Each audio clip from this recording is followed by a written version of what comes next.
రూపాయి ఖర్చు లేకుండా ఆ దేశం మొత్తం జల్సాగా తిరగొచ్చు. అక్కడే కూలి పని చేస్తూ కోట్లు సంపాదిస్తూ పెత్తనం చలాయించొచ్చు. అడిగేవారు కూడా ఎవరు ఉండరు. చెప్పాలంటే పిలిచి మరీ అతిథి మర్యాదలు చేస్తుంది ఆ దేశం. ఇంతకీ ఆ దేశం ఏదో కాదు, లక్సంబర్గ్. బహుశా ఈ పేరు మీరు కొత్తగా వింటున్నారేమో, కానీ ఈ దేశంలో ఉన్న ఫెసిలిటీస్ చూస్తే మాత్రం ఇప్పుడే మూటాముళ్ళ సర్దుకొని అక్కడికి చెక్కేస్తారు. మరి ఈ దేశం ఎక్కడుంది? ఎందుకు అక్కడ ఫ్రీ ఫెసిలిటీ ఉంది? ఇక్కడ అమ్మాయిలు అంత ఫాస్ట్ గా ఉంటారా? నడి రోడ్లో పనులు చేసినా ఎవరు పట్టించుకోరా? ఇక్కడ స్ట్రీట్ వ్యభిచారం బాగా ఫేమస్ దా? పెళ్లి చేసుకుంటే జైలుకి వెళ్లాల్సిందేనా అనే విషయాలు ఇప్పుడు ఈ వీడియోలో తెలుసుకుందాం. సో వీడియోని స్కిప్ చేయకుండా ఎండ్ వరకు చూడండి.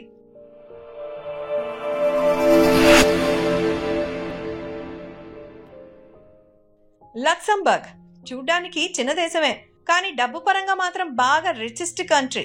ఇక ఈ చిన్న యూరోపియన్ దేశం 2586 చదరపు కిలోమీటర్ల వైశాల్యంలో ఉంది. దీని రాజధాని వచ్చేసి లక్సంబర్గ్ సిటీ. ఈ దేశంలో దాదాపు 7 లక్షల జనాభా ఉండగా ఇందులో 70% మంది క్రిస్టియన్ మతానికి చెందిన వాళ్ళు కాగా మిగతా 30% మంది ఇతర మతాలకు చెందిన వాళ్ళు. అంటే ఇక్కడ క్రిస్టియానిటీ ఎక్కువగా ఉంది. ఇక లక్సంబర్గ్ దేశానికి ఫ్రాన్స్, జర్మనీ, బెల్జియం దేశాలు బార్డర్ లో ఉన్నాయి. ఇక్కడున్న జనాభాలో 87% మంది పట్టణంలోనే నివసిస్తున్నారు. అంటే ఈ దేశంలో ప్రజలు ఎలాంటి లగ్జరీ లైఫ్ ని లీడ్ చేస్తున్నారో ఇక్కడే అర్థమవుతుంది. ఇక్కడ చిన్న ఉద్యోగం చేసే వారికైనా సరే నెలకి లక్షల్లో ఆదాయం వస్తుంది. 2012 లెక్కల ప్రకారం ఈ దేశంలో ఒక సామాన్య వ్యక్తి అతి తక్కువ నెల జీతం 4910 యూరోలు. అదే మన ఇండియన్ కరెన్సీ ప్రకారం 4,70,000 అన్నమాట. ఇక ఈ డబ్బు మన దేశంలో సామాన్యుడు సంపాదించుకోవడానికి ఎంత సమయం పడుతుందో చెప్పాల్సిన అవసరమే లేదు. అంటే ఈ దేశంలో సామాన్యుడి జీతమే ఎంత ఉంటే పెద్ద పెద్ద జాబ్స్ చేసేవారు ఖచ్చితంగా కోట్లలోనే ఉంటుందని చెప్పాలి. మరో ఇంట్రెస్టింగ్ విషయం ఏంటంటే ఈ దేశంలో ఒక చోటు నుంచి మరో చోటుకి ట్రావెల్ చేయడానికి ₹1 కూడా ఖర్చు పెట్టాల్సిన అవసరం లేదు. అవును, మీరు విన్నది అక్షరాల నిజం. మరి దీనికి రీజన్ ఏంటి? ఈ దేశంలో ఎక్కడ చూసినా జనాలు తమ సొంత కార్లలోనే ప్రయాణాలు చేస్తారు. ఇక్కడున్న ప్రతి ఫ్యామిలీకి కార్లు అనేవి చాలా కామన్ వెహికల్. అలా అక్కడ కార్ల సంఖ్య కూడా ఎక్కువగా ఉండడంతో రోడ్ల మీద ఫుల్ ట్రాఫిక్ అనేది ఉంటుంది. ఇక ఈ ట్రాఫిక్ సమస్య నుంచి బయటపడడానికే ప్రభుత్వం ఒక కొత్త నిర్ణయం తీసుకుంది. పబ్లిక్ ట్రాన్స్పోర్ట్ ని ఉపయోగించి దేశంలో ఎక్కడికైనా తిరగడానికి ఫ్రీగా ట్రావెల్ చేయొచ్చు అని ఆ దేశ ప్రభుత్వం నిర్ణయం తీసుకుంది. అంటే ట్రాఫిక్ జామ్ ని కంట్రోల్ లో పెట్టడానికి మాత్రమే ప్రభుత్వం ఈ నిర్ణయం తీసుకుంది. ఇక మరో విషయం ఏంటంటే ఇక్కడ రోడ్లు చాలా స్మూత్ గా ఉంటాయి. అది ఎంతలా అంటే మనం చేరే గమ్యం వరకు ఒక్కసారి కూడా బ్రేక్ వేసే అవసరం రాదు. ప్రపంచంలోనే అతి చిన్న దేశాల్లో ఒక్కటైన ఈ దేశం ఆర్థికంగా, అభివృద్ధి పరంగా, రాజకీయ పరంగా ఇలా ఇతర విషయాలలో రిచెస్ట్ కంట్రీగా మారింది. ఇక లక్సంబర్గ్ సిటీ అనేది ఒక కొండ మీద చాలా అందంగా ఉంటుంది. అలాగే అక్కడ నదులు కూడా ఎంతో ఆకర్షణీయంగా ఉంటాయి. ఈ సిటీలో ఒక పురాతనమైన కోట కూడా ఉంది. ఈ కోట వచ్చేసి మధ్యయుగ శిల్పకళా నైపుణ్యంతో చూడ్డానికి చాలా అద్భుతంగా ఉంటుంది. ఇక దీని రక్షణ సామర్థ్యం కారణంగా దీనిని గిబ్రాల్టార్ ఆఫ్ నార్త్ అని పిలుస్తారు. ఇక్కడుండే ప్రజలు చాలా ఫ్రెండ్లీగా ఉండడమే కాకుండా తమ దేశ సంస్కృతి సాంప్రదాయాలను కూడా చాలా చక్కగా పాటిస్తారు.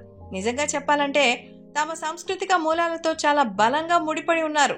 అంతేకాదు పని విషయంలో కూడా అది ఎంత కష్టమైనా సరే చేస్తారు. మారుతున్న కాలానికి అనుగుణంగా ఎప్పటికప్పుడు తమ స్కిల్స్ ని కూడా డెవలప్ చేసుకుంటూ ఉంటారు. ఇక్కడ చదువు కూడా ఎక్కువ ఇంపార్టెన్స్ ఇస్తారు. పిల్లల విషయంలో కూడా వారికి ఎలాంటి స్కిల్స్ అవసరమో అలాంటివి నేర్పిస్తూ ఉంటారు. అంతేకాకుండా తమ పిల్లలు సైన్స్ అండ్ టెక్నాలజీ విషయంలో కూడా ముందుండేలాగా చేస్తారు. అయితే ఈ దేశం చిన్న దేశం అయినప్పటికీ కూడా ఎంత రిచ్ గా ఎందుకు మారిందనే విషయానికి వస్తే ఈ దేశంలో రాజకీయ స్థిరత్వం అనేది చాలా కరెక్ట్ గా ఉంటుంది. కాబట్టి ప్రభుత్వం దేశాన్ని బాగా అభివృద్ధి వైపు నడిపించింది. పైగా ఈ దేశంలో ఉండే ప్రజలు కూడా ఎప్పటికప్పుడు డెవలప్ గురించి ఆలోచిస్తారు. కాబట్టి ఆ పరంగా కూడా ఈ దేశం బాగా డెవలప్ అయింది. ఈ దేశంలో నిరుద్యోగుల శాతం కూడా చాలా తక్కువ. ఇక ఈ దేశ అభివృద్ధిలో మన దేశానికి చెందిన ఒక బిజినెస్ మ్యాన్ పాత్ర కూడా ఉంది. ఇంతకు ఆయన ఎవరో కాదు, లక్ష్మీ మిట్టల్. ఈయనకి ఈ దేశంలో ప్రపంచంలోనే అత్యధిక స్టీల్ ని ఉత్పత్తి చేసే కంపెనీలతో రెండవది అయిన మిట్టల్ స్టీల్ కంపెనీ ఉంది. దీని నుండి ఈ దేశ ఆర్థిక వ్యవస్థకు ఎక్కువ ఇన్కమ్ అయితే అనేది వస్తుంది. అంటే ఈ దేశ ఆర్థిక అభివృద్ధి మన ఇండియాకి చెందిన వ్యక్తి సహకారంగా ఉండడం నిజంగా గర్వించాల్సిన విషయం అనే చెప్పాలి. ఇక ఈ దేశంలో బాగా అభివృద్ధి చెందిన బ్యాంకింగ్ సిస్టమ్ కూడా ఉంది. యూరోప్ లో ఉన్న అన్ని పెద్ద బ్యాంకుల హెడ్ క్వార్టర్స్ ఈ దేశంలోనే ఉన్నాయి. యూరోప్ దేశాలన్నీ ఈ దేశాన్ని సేఫెస్ట్ బ్యాంకింగ్ సిస్టమ్ గా పరిగణిస్తాయి. యూరోపియన్ కోర్ట్ ఆఫ్ జస్టిస్ కూడా ఈ దేశంలోనే ఉంది. ఈ దేశంలో ఉండే ప్రజలు రీసెర్చ్ మీద ఎక్కువ దృష్టి పెడుతూ ఉంటారు. ప్రభుత్వం కూడా ఈ విషయంలో అనేక ప్రజలకు బాగా సపోర్ట్ గా నిలిచింది. ఇతర దేశాల్లో టాలెంట్ ఉన్న వ్యక్తులు కూడా ఈ దేశానికి వచ్చి రీసెర్చ్ చేస్తూ ఉంటారు. ఈ అవకాశం ఇంతకు ముందు వరకు కేవలం యూరోపియన్ దేశాలకే ఉండగా ఇప్పుడు ప్రపంచంలోని అన్ని దేశాలకు అవకాశం వస్తుంది. ఈ దేశం అంటే ఎవరైనా సరే ఈ దేశానికి వచ్చి పని చేసుకోవచ్చు. అంతేకాదు ఈ దేశానికి వెళ్లే మగవారు తమ వెంట తమ భార్యలు కూడా తీసుకుని వెళ్ళొచ్చు. అంతేకాదు తమ భార్యలు కూడా అక్కడ జాబ్ చేయొచ్చు. ఈ విషయంలో ఇక్కడ ప్రభుత్వం ఫుల్ సపోర్ట్ ఉంటుంది. ఈ దేశంలో అమ్మాయిలు చాలా అందంగా అట్రాక్టివ్ గా ఉంటారు. ఇదిలా ఉంటే కొందరు పడక సుఖం కోసం వ్యభిచారంలోకి దిగిన వాళ్ళు కూడా ఉన్నారు. లక్సంబర్గ్ సిటీ రైల్వే స్టేషన్ సమీపంలో 2 వీధుల్లో స్ట్రీట్ వ్యభిచారం అనేది నడుస్తుంది. అది కూడా రాత్రి 8 గంటల నుంచి ఉదయం 3 గంటల వరకు మాత్రమే. ఎవరైనా ఈ నిబంధనలు ఉల్లంఘిస్తే మాత్రం వారికి 2500 యూరోల వరకు ఫైన్ విధిస్తారు. ఇక ఈ దేశంలో ఉండే పురుషుల పైన స్త్రీల పైన తమ లైఫ్ పార్ట్నర్స్ ఉన్నాక కూడా రెండో పెళ్లి చేసుకుంటే అది నేరమే అవుతుంది. వెంటనే అరెస్ట్ చేసి జైల్లో కూడా వేస్తారు. ఇక యువత విషయంలో మాత్రం ఈ దేశంలో మంచి స్వేచ్ఛ ఉందని చెప్పాలి. వాళ్ళు నడి రోడ్డున ఏం చేసినా కూడా చెల్లుతుంది. అది క్రైమ్ అండ్ ప్రైవసీకి సంబంధించినది తప్ప. అంటే మ్యూజిక్ ప్లే చేయడం, డాన్స్ చేయడం, రోడ్ పై పెయింటింగ్ వేయడం కూడా ఏం చేసినా ఫుల్ సపోర్ట్ గా ఉంటుంది. అంటే యువతలో స్కిల్స్ పెంచడంలో బాగా సపోర్టివ్ గా చేస్తోంది ఈ దేశం. ఇక్కడ అమ్మాయిలు కూడా చాలా ఫాస్ట్ గా ఉంటారు. ఎప్పటికప్పుడు ఫ్యూచర్ గురించి ముందు ప్రణాళికలు వేస్తూ ఉంటారు.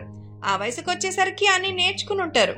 తమ స్టడీస్ కంప్లీట్ అయిన వెంటనే టైం వేస్ట్ చేయకుండా వెంటనే జాబ్ లేదా బిజినెస్ ప్లాన్స్ చేస్తూ ఉంటారు.